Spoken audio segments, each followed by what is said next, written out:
Estimados amigos, con ocasión de la realización del segundo Congreso Pedagógico Nacional que organiza el Consejo Nacional de Educación, hemos traído como invitados profesores de diversos países latinoamericanos, entre ellos Guatemala.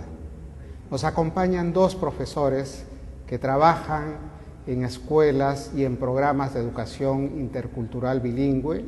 Ellos son los profesores Freddy Waldemar Shojop y la profesora Heidi Elizabeth Zawach. Ellos han participado en el Congreso en la mesa sobre el buen desempeño docente en la educación intercultural bilingüe. Bienvenidos al programa. Muchas gracias. Mi primera pregunta va para Freddy. Se señala que la mitad de las lenguas del mundo están en extinción y que muchas de ellas podrían desaparecer en los próximos años. ¿Cuál es la situación en Guatemala?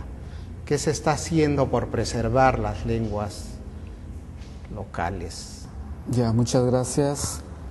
El caso de Guatemala ha sido muy lamentable en relación a la transmisión de las lenguas entre generaciones, principalmente las lenguas de origen maya, xinca y garífuna.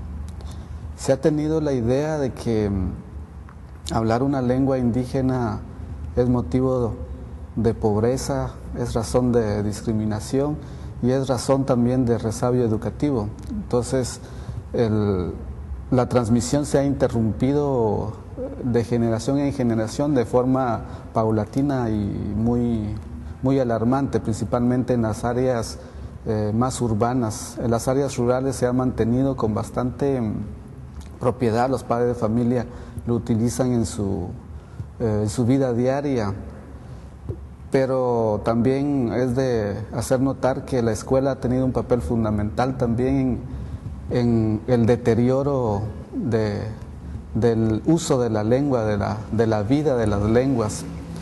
Bien, haciendo que Guatemala, teniendo 22 lenguas indígenas y solo se tenga educación bilingüe en 17 de ellas en las escuelas, y aparte tampoco la escuela ha sido permeada en toda su estructura para poder ofrecer servicios de educación bilingüe de forma completa, sino más bien ha quedado rezagada y pausada la atención hasta tercer grado. Cuando te refieres a que la escuela no ha cumplido el rol que debía para preservar las lenguas y para tener una educación bilingüe que responda al contexto local, ¿a qué aspectos te refieres? ¿Qué aspectos del funcionamiento de la escuela quizás no han funcionado? Bueno, vería aquí al respecto de la pregunta, primero es que veamos una lógica de la formación docente. Han habido algunos intentos de formación de docentes bilingües que han tratado de formarlos en cuanto a la estructura lingüística de la lengua, pero a veces, no muy pocas veces, se ha también destinado al uso instrumental y también a la facilitación de los aprendizajes y de las habilidades instrumentales que efectivamente cumple la lengua. Entonces veamos que la preparación docente tampoco ha cumplido con eficiencia para crear a profesionales que puedan revitalizar o, en dado caso, modernizar y en otros contextos recuperar la lengua.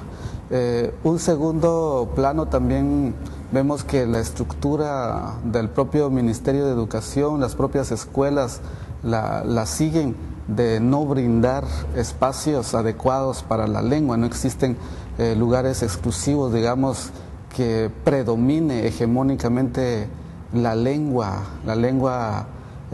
local, la lengua originaria de los niños. En ocasiones los maestros no poseen las habilidades lingüísticas para poder facilitar esos procesos a los niños. Esto quiere decir que existe una incomunicación en el aula, y al existir una incomunicación no hay construcción de conocimiento, de pensamiento, de esa afectividad que tiene que caracterizar a la labor docente. Aparejado a eso, también decir que la escuela en su estructura tampoco ha cumplido con brindar servicios, con romper la rigidez de sus tiempos escolares, de sus espacios, para poder hacer que la lengua pueda florecer y pueda ser una lengua académica.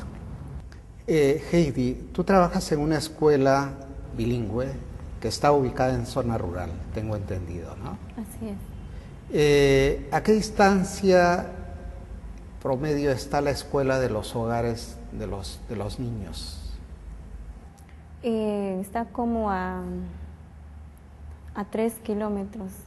Hay varios pequeñas comunidades, pero los niños hacen el esfuerzo para llegar a la escuela. Y también algo que a los niños les interesa es que los maestros les den la atención necesaria. Es tratar a los niños con mucho cariño. Explicabas durante el Congreso que una de las características del funcionamiento de la escuela es que ya la lengua maya que se habla en la comunidad es una lengua que está dejando de hablarse y que prácticamente solamente la practican las personas más ancianas, ¿no? Y que hay un esfuerzo de parte de ustedes, ¿no? Para que esta lengua pues resurja nuevamente y se convierta en un elemento de integración cultural de la comunidad. ¿Esto es así? Así es. Estamos iniciando primero con nosotros los maestros. Todo lo que el niño empieza a aprender durante el proceso es con el docente. Si nosotros no lo practicamos, tampoco ellos lo pueden hacer. Nosotros no podemos decir, hagan esto, pero si nosotros no somos el ejemplo, no podemos hacer nada.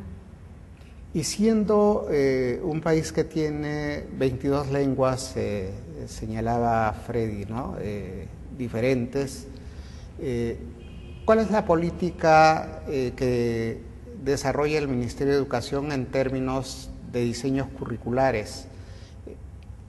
¿Se presenta la misma situación que en otros países de América Latina, en donde existe un diseño curricular nacional y a las regiones se les dicen, ustedes diversifiquen, adecúen, pero no se llega a una situación en la cual se toma conciencia de que esas localidades requieren un diseño curricular más propio, más profundo, en términos de tomar en consideración sus realidades locales?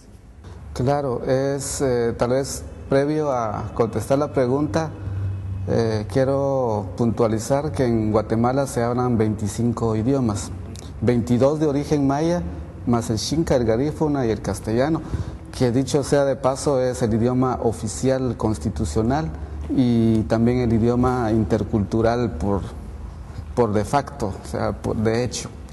En cuanto a la pregunta, efectivamente el currículum nacional es único, digamos, se ha convertido en el hegemónico en el marco de acción docente, da algunos espacios, algunas características, unas ventanitas diría yo, para poder hacer una descentralización curricular, poder hacer, formar procesos y construir conocimientos desde lo propio, desde lo local, currículos más contextualizados, más situados, más propios de cada región, cultura, que es el tema de la pertinencia. Digamos que tiene un espacio, decir, de modificar, de adaptar ese currículum nacional. Sin embargo, vemos que tampoco es muy funcional porque está respondiendo a una lógica de cascada de arriba hacia abajo, y lo que se propone y lo que proponemos es que pueda hacerse un proceso de abajo hacia arriba, a revertir esa lógica, que sea a partir de los saberes, conocimientos locales, que pueda ir construyéndose un currículum nacional.